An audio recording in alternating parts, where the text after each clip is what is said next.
कहते हैं कि पढ़े लिखे जनप्रतिनिधि होने से क्या फ़ायदा है। दोस्तों आइए चलिए आपको जन्नत दिखाते हैं कि जब जब पढ़ा लिखा जनप्रतिनिधि होता है तो क्षेत्र में विकास कैसा होता है। अभी हम लोग आंदर में है और ये जिला पार्षद क्षेत्र संख्या 9 पड़ता है, जिसके जिला पार्षद अरविंद यादव जी के द्वारा अंदर जो बनाया गया है ना भाई, जन्नत से कम नहीं है। आइए चलिए लेकर चलते हैं आपको।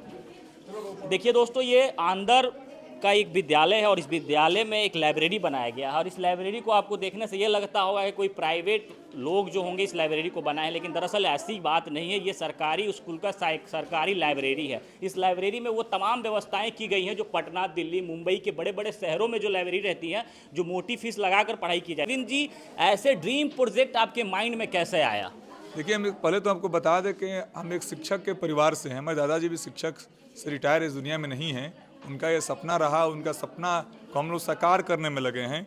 जो उनका मानसिकता, जो उनके दिमाग में चलता था, ये सारी चीज़ें चलती थी। बहुत हम लोग दबाव दिए और सदन में हम लोग प्रस्ताव, हम ही खुद लाने वाले प्रस्ताव हैं पुस्तकालय, लेकिन हमें उम्मीद नहीं था। सदन में 41 मेंबर हैं, 41 में 41 लोग इस प्रस्ताव को समर्थन देकर पास कर दिया। और पुस्तकालय बनाने के लिए क्योंकि हम लोग कोई भी काम हम लोग कराना होता है तो सदन में हम लोग प्रस्ताव में लाना होता है, प्रस्ताव में पारित होता है, वही काम पूरे क्षेत्र में चलता है। तो प्रस्ताव में एक ही बार में पारित हो गया और डीडीसी साहब को और चेयरमैन साहब को विशेष धन्यवाद देंगे कि आपके द्वारा, आपके चाहने से ये आज जितना चीज़ दिख रहा है हमारे क्षेत्र में, आप लोगों के चाहने से हुआ है। अरविंद जी, आपका जो क्षेत्र पड़ता है काफ़ी ग्रामीण क्षेत्र है और सिवान टाउन से काफ़ी पीछे हो जाता है, तो इस प्रकार की लाइब्रेरी आपके क्षेत्र के बच्चे और बच्चियों को, उनके भविष्य को कहाँ तक पहुँचा सकता है? बिल्कुल, अगर बच्चियां चाहेंगी, चाहे बच्चा चाहेगा, चाहे छात्र चाहेगा, अगर किताब के अभाव में, पुस्तक के अभाव में नहीं पढ़ पा रहा है, एक उसके पास 300 रुपया नहीं है, सिवान जाकर रहेगा तो रूम भी रेंट लगेगा, 300 रुपया लगेगा, उसके तो बेहतर व्यवस्था है ना। 24 सीटिंग प्लान किए हैं हम लोग, 24 बच्चे एक बार में बैठ के पढ़ सकते हैं। नाइट गार्ड की सुविधा है, नाइट गार्ड भी रहते हैं यहाँ पर, आराम सारा से चीज़ मुफ्त रहेगा। सारा चीज़। किताबें किस प्रकार की आप किताबें रखे हुए हैं यहाँ पर? इसमें सारा जनरल कंपटीशन, जो बच्चा 12th के बाद जिस फील्ड में जाना चाहता है उस फील्ड का किताब इसमें मौजूद है। हमारे एक लोकल शिक्षक हैं जो लड़कों को तैयारी कराते हैं, हमारे मित्र भी हैं। इन लोगों का भी विशेष रहा कि कम से कम एक ऐसा चीज़ कीजिए आप, इन लोगों का भी सब सहयोग रहा कि बच्चों को लाभ मिले, नौजवान को लाभ मिले। और हम लोग फील्ड बनाने का भी प्रयास कर रहे हैं क्योंकि हम लोग फील्ड के लिए हम लोग दिए हुए हैं, लेकिन सच्चाई बात है। अच्छा अरविंद जी, आप मन से अपने काम को गिना रहे थे। लगभग 35 काम किए हैं अपने क्षेत्र में लगभग 3 साल में। आपके क्षेत्र में आने से पहले हम लोगों को लगता था कि जिला पार्षद के अंदर कोई काम ही नहीं आता है, लेकिन काफ़ी सारे काम आते हैं। तो अन्य जो भी जिला पार्षद क्षेत्र के लोग हैं वो काम ये क्यों नहीं करा पा रहे और आप तक ये कैसे संभव हो जा रहा है? अभी सवाल उन लोगों से पूछना चाहिए।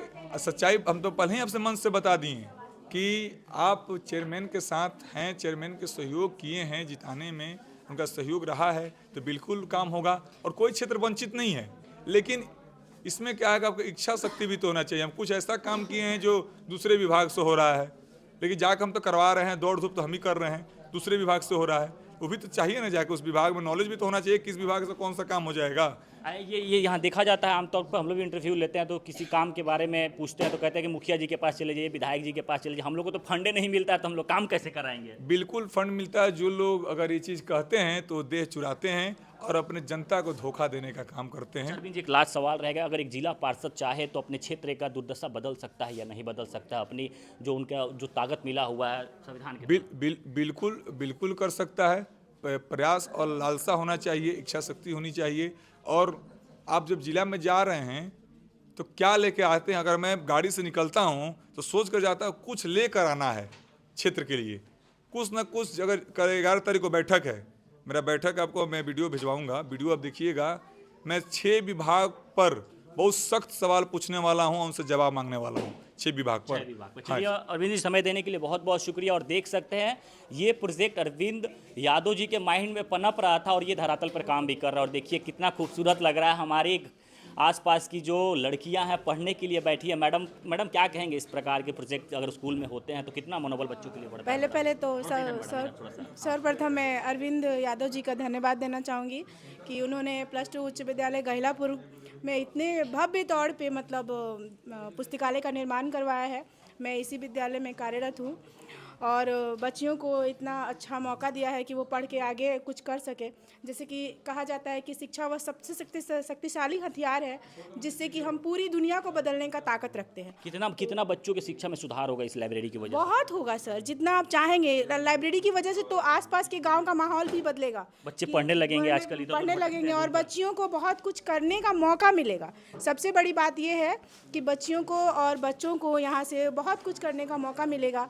तो मैं ये चाहती हूँ कि मतलब बच्चियाँ हमारी जो है, जैसे ये हाई स्कूल है 9 to 12 है, तो और भी बच्चे जो मिडिल प्राइमरी के हैं उनको भी सिखाया जाए, उनको भी ले आ जाए कि लाइब्रेरी में कैसे पुस्तक का उपयोग किया जाता है और कैसे बच्चे आकर मतलब अपने भविष्य का निर्माण करें। क्या नाम होगा मैडम आपका? मेरा सोनी सिंह, +2 उच्च विद्यालय गहिलापुर में मैं हिंदी शिक्षिका। बहुत बहुत शुक्रिया बातचीत करने के लिए। चलिए कमेंट बॉक्स में कमेंट करके बताइए कि ये लाइब्रेरी आप लोगों को कैसा लगा और इस प्रकार के लाइब्रेरी हर प्रखंड हर जिले में होना चाहिए या नहीं होना चाहिए। तो देखिए यहाँ पर बच्चियाँ बैठकर आज ही इसका शुभ उद्घाटन हुआ और पढ़ भी रही हैं। तमाम वो सारी किताबें रखी गई हैं जो बिल्कुल मुफ्त रहेंगी और इसमें लाइब्रेरी में जो शिक्षा भी दिया जाएगा ना, जो बच्चे अगर पढ़ेंगे उसके लिए कोई चार्ज नहीं किया जाएगा। ये देखिए बच्चे यहाँ पर आकर लाइब्रेरी में पढ़ेंगे और पढ़ने के साथ हमारे बिहार और देश का नाम रोशन करेंगे। देखिए बारी बारी से बच्चियों से भी बातचीत करेंगे। अच्छा क्या नाम हुआ आपका?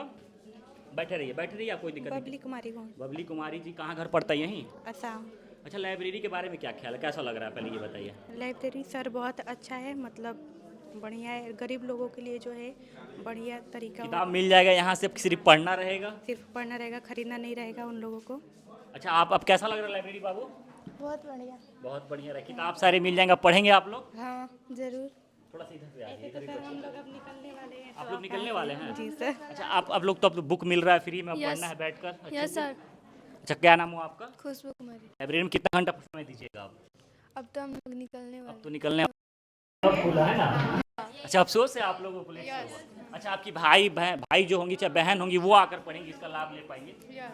चलिए देख सकते हैं यहाँ पर अरविंद जी हैं, इन्हीं के द्वारा इस प्रोजेक्ट को तैयार किया गया है। मैं कहता हूँ बार बार कि शिक्षित जनप्रतिनिधि होने का क्या फायदा है। ये अरविंद जी सेट एकेडमी जिनके फाउंडर हैं राजन कुमार, 6 महीना में बने सेफ्टी ऑफिसर, जहां 100% जॉब गारंटी, वो भी बिना किसी चार्ज के। तो देर किस बात की, स्क्रीन पे दिए नंबर पे अभी कॉल करें 7075311140।